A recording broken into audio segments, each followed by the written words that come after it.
Hello and welcome to a special edition of Spectator TV. It's the morning after the night before, that is the BBC head-to-head debate. Rishi Sunak versus Liz Truss. There was lots of talk in advance that Rishi Sunak needed a game-changing performance. I'm Katy, this is James Forsyth, and we're going to discuss whether he managed to achieve that. James, what's your verdict? So I think both camps are actually relatively happy with what happened last night. I think the Sunak camp feel that they got this point across that if the Truss policy implies much higher interest rates. He repeatedly, at the beginning of the debate, kept pointing out that Patrick Minford, the economist Liz Truss has cited, talked about 5 to 7% interest rates as being the corollary of that. I think the Truss camp feel that the polls show that, basically within the margin of error about who won, and they are relieved to have got through that.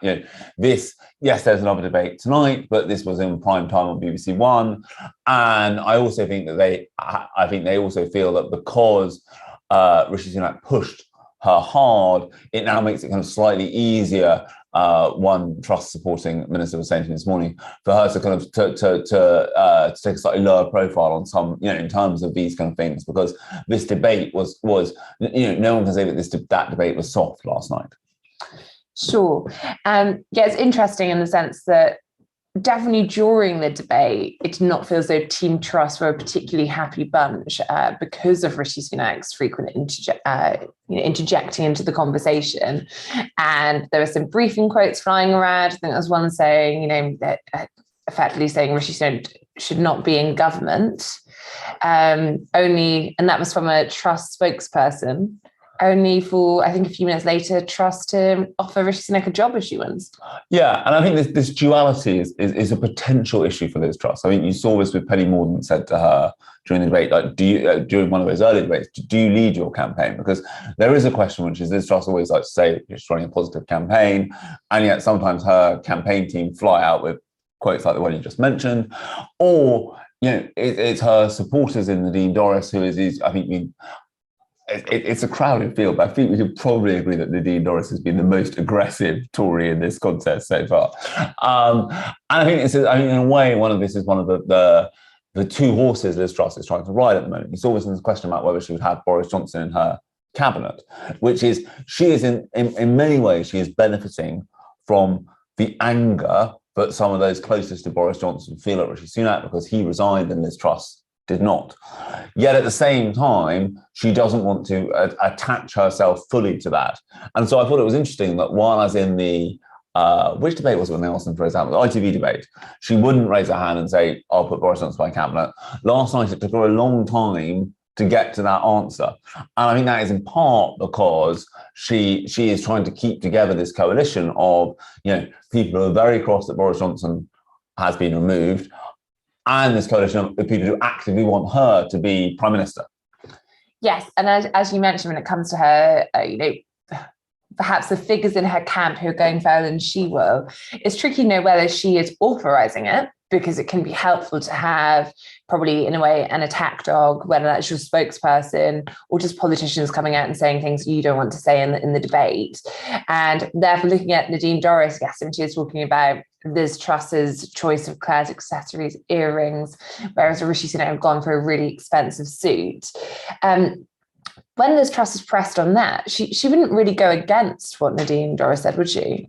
Yeah, she kind of kept saying that she hadn't seen it, which was... She said she deleted it from her phone Twitter, but I'm pretty sure tweets are going out from her account. Yes, and also I think the other point is that, her team are very professional. There is no way they would not have told her that had been said before she went on to the... Or unless they didn't tell her just so she could. And I think she does need to, she doesn't control this, because I think one of the things we saw with Boris Johnson was he used to adopt a slightly similar attitude when some of the more punchy quotes, shall we say, came out from people, Republican speaking rooms, not me, don't know what it said. I think that you can, with the benefit of hindsight, say that is clearly one of the things that did cause Boris Johnson problems in time. I think if you are running a campaign, you do need to kind of take charge of it in that way and say, look, this is what we stand for. This is what how we're going to do this. And because I think there's also a point here, which is, there is still a kind of there is still a soreness, I think, on behalf of some of the Penny Mordaunt supporters about what happened to her. And I think, if Liz Truss is to win this contest, she's going to be in a tricky position because she's going to be trying to pull back a parliamentary party together when even in the final round, now you can say no one broke 40%, but she didn't break a third in terms of the votes. And so so I think in some ways, one of the things that falls on her as the front runner is to start thinking a bit about how you do that. And it is harder to do that if people have a sense that there are these very hyper-aggressive quotes flying around. Now, we're going to get to a few of the questions that are coming in shortly. But just before we do, James, it feels as though Rishi Sunak is in a race against time in the sense that all the polling suggests that Liz Truss is comfortably ahead. The fact that both camps were fairly happy with last night's debate suggests that it isn't a net win for Rishi Sunak in the sense that it isn't, and perhaps these moments are very hard to come back and rarely come back, but it is when it's going to completely shake things up where they were. The ballots go out next week. Lots of people know these politicians already. They've seen them for years. It is beginning to look quite hard for them to turn it around now.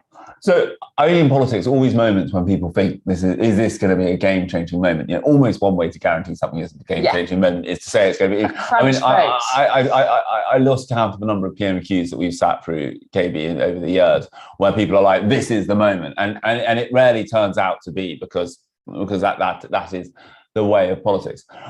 I think the big question is how quickly do Tory members return their ballots? Now, history suggests that maybe half of them will return them straight away. I was quite struck yesterday talking to MPs supporting both candidates and none. So some people who supported candidates who've been knocked out, some people who support the two candidates still in the race. They said, and again, this is not something I suspect that either camp would be popping the champagne corks about. They said that they detect among their members a certain lack of enthusiasm right now, and they thought this would not translate into a stampede to fill out the ballot straight away. One MP, admittedly of a candidate who's been defeated, was speculating that they thought turnout could actually be lower. We don't know how many members the Tory party has, or one of the slight absurdities of the situation. But their view was that turnout might actually be quite a bit lower than people expect, because this person was saying that they had supported Tom Tugendhat, but they were saying there have been a lot of excitement around Kemi Badenoch or Penny Mordaunt, and the lesser-known candidates, and that because these people weren't there yet, people haven't yet kind of quite come to terms with, and that that YouGov poll, which did so Liz Truss very ahead, also did show that she was still that Badenoch and Mordaunt were still ahead of both Sunak and Truss in people's first preferences. So I think we wait to see how quickly people vote. But look, obviously, no campaign wants to be behind, and no campaign wants to be behind with voting opening as soon as it does in this contest. Now let's go through these quickfire questions, and then we'll leave you for this morning. First, will it hurt Liz Truss to not do the Andrew Neil interview? Now, Rishi Sunak has agreed to do it. That's on Friday. So far, all the mood music from the Truss camp is they don't plan to entertain it. Is that going to be damaging to her? Boris Johnson, didn't do such an interview and still managed to get through. Well, I think he did do it. He didn't do it in the general election. He did do it in the leadership contest. I think what it does is it puts more, by not doing it, you put more pressure on your other performances. Because, first of all, no other interviewer wants to look like they're soft. If you think back to the 2019 general election, when Boris Johnson appeared on Andrew Marr's show, and it was quite having not done Andrew Neil. Andrew Marr, it was normally a kind of Sunday morning interview. It was a far feistier encounter than you would have expected, because I think Andrew Marr wanted to say, look, don't do me because you think I'm softer than Andrew Neil. So I think it will increase probably some of the ferocity of some of the questioning in the other interviews. I also think that it will put a scintilla of doubt into people's minds. Why don't you want to do this? If you want to be Prime Minister of the United Kingdom of Great Britain and Northern Ireland, you are going to lead a G7 economy, a nuclear power, permanent member of the UN Security Council, and you're not prepared to sit down for half an hour and be interviewed on live television by Andrew Neil? Why not? I think that question will be there. But I think it's also the Boris Johnson point you make is effectively, if he was going to in the leadership campaign, but not effectively during the general election. So does this mean if Liz Truss were Prime Minister, she wouldn't do it in a general election? No, I think that is a question, and because lower media there are actually probably a bigger issue, I think, amongst Tory party members in terms of would that then damage your chances? Yeah, no, I think that's true. Mau, can we expect the leadership runners-up to explicitly endorse either Truss or Sunak, or will they now remain non-aligned? So here we're talking Penny Mordaunt, Tom Teagenhart, Kemi Badenoch. I think at the moment, my sense is that you're seeing quite a lot of movement among their key backers. So David Davis came out for Rishi Sunak this morning. But I think among the top contenders, I suspect that some of them, they will probably be inclined to keep their powder dry. When I was speaking to one of them about what their thinking was, and their thinking was, it's quite difficult having run for office to suddenly turn around and say, well, seeing as it's not me, how about this person? Yeah, particularly after you've been in the final five have been in debates where they have been attacking each other's policies. So they would have to somehow explain why on TV a week ago, why she criticised Rishi Sunak on COVID, fraud, but now thought he should be Prime Minister. Or on Liz Truss on why, tax cuts now are a bad idea, but now, and so, exactly. So I suspect that, there will be a kind of inclination to keep quiet. But we never rule anything out until leadership contest is always quite a good motto. Okay. Now, just going through the final few questions. How much capital will the Truss campaign be able to get out of Sunak's aggressive approach last night? Rishi Sunak has been accused of mansplaining by some. I think the question is, how does it come across to viewers at home? I personally think this mansplaining language, I can't imagine that particularly goes down well with Tory members. I think the question is whether people thought that he was interrupting too much or not. Yeah. But I also think this, there are two aspects here of this debate, of this Tory leadership debate. One is what one might call kind of necessary and almost kind of good blue and blue, which is there is a big difference between them on the economy. And that does need to be debated out and debated hard, I would say. And one of the questions is who's the biggest Thatcherite, which kind of goes to your point there. Yeah. And then the second point is the kind of Claire's accessories, blue and blue. I mean, that line can be discontinued without any great loss to public debate and the public realm. I think the point is, you've never shopped in Claire's? I have not, no. The point, I think, in a way, although weirdly enough, I actually thought the moment the debate turned a bit more civil was when that question came up. But I think in some ways, the Tory party shouldn't... I don't quite see how you patch over the fundamental difference between the two of them on the economy question. And I think you do need to debate that. You do need to say, well, hang on a second, if you're going to loosen fiscal policy to this extent and you claim it's not going to be inflationary, the corollary of that is going to have to be much tighter monetary policy. But by that logic, it was a slightly bizarre debate near the end when Liz Truss said she would offer Rishi Sunak a job in her cabinet if she wins the contest. And Rishi Sunak appeared to imply or suggest the same and vice versa. I mean, really, if Liz Truss becomes Prime Minister and Rishi Sunak has gone so hard on the idea it could be awful for many Tory voters' mortgages, it'd be very difficult for him to accept a job in that cabinet, no? I mean, there's two things you can say. One is that in political parties, political parties have debates and come to decisions. And secondly, that there are jobs, I think it would be hard watching that debate to imagine either of them as each other's chancellor, for example. Yeah. But I don't think it would be impossible to imagine, them as each other's foreign secretaries, for example. I mean, so I mean that it depends what the role is, and it depends to what extent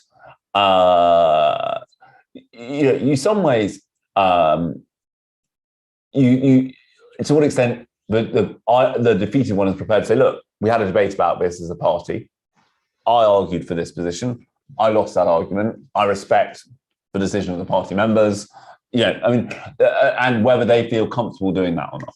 Now, final question. Did Truss manage to come across more charming last night, or can she capitalise on a line that she doesn't present slickly? I almost think both things are true.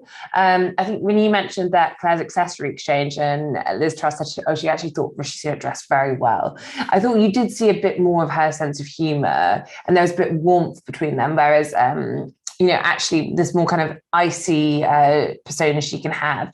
And there were moments when I thought that washed away, but yet the round of applause that she ultimately got was when she said that she wasn't slick at these things, and that seemed to resonate with the audience. So I think that actually not trying to be someone you're not, I sound like I'm a life coach right now, but I think she's perhaps finding the best way for her to do these things as someone who can look uncomfortable doing media. But I think the question is, there was a point during Theresa May's premiership where everyone loved the fact that she, wasn't very polished, that she didn't, go to the bars. And then they got to a point when it just turned and people didn't. So what might work for now, it's hard to know if people will keep thinking, oh, this is what I want. What do you think, James? I think she has done better in every debate from the first debate. And I think she actually benefits from the fact that I think what she found difficult in the first debate was inserting herself into the debate, which when it's a one-on-one debate, you don't need to do. I think the challenge for her is this, which is, as you say, the Theresa May parallel is kind of instructive, which is you can get a certain benefit out of, well, I don't do politics in that respect. But then if you do something that goes against that, and that ultimately, the sin of Theresa May, I think, was to call the early election, having said to people repeatedly, no, I'm a vicar's daughter, I'm not going to have an early election because it would be bad for the country, trust me, and then decide to go for an early election. And so I mean, that is the danger. I also think the other challenge is this, which is, how are you, as Prime Minister, you are kind of in people's lives for a long time. And I think you've got to have a view of how you will explain your case on difficult days as well as good days. How do you make your arguments? I think that that question will come to the fore. I think also, though, that there is a question after that politics looks now different than it looked. The parties always go for something different from what went before. Now, I think Rishi Sunak and Liz Truss are both offering something very different from what went before. In that Rishi Sunak is offering kind of competence, professionalism in politics. It's hard to imagine him coming on stage with his kind of shirt hanging out a la Boris Johnson. I think Liz Truss is trying to say, well, with Boris Johnson, you had all this charisma and all this verbal dexterity, but where did it get you in the end? And so I think this is the question there. But you then come back to this thing, which is, ultimately, if the Tories wish to stay in power, they do have to win a general election, and that is going to involve, kind of a campaigning performance that allows you to do that. And with that, thank you, James, and thank you for watching today. Do join us again for our next Spectator TV, and of course, the Week in the 60 Minutes, which will be coming out on Thursday.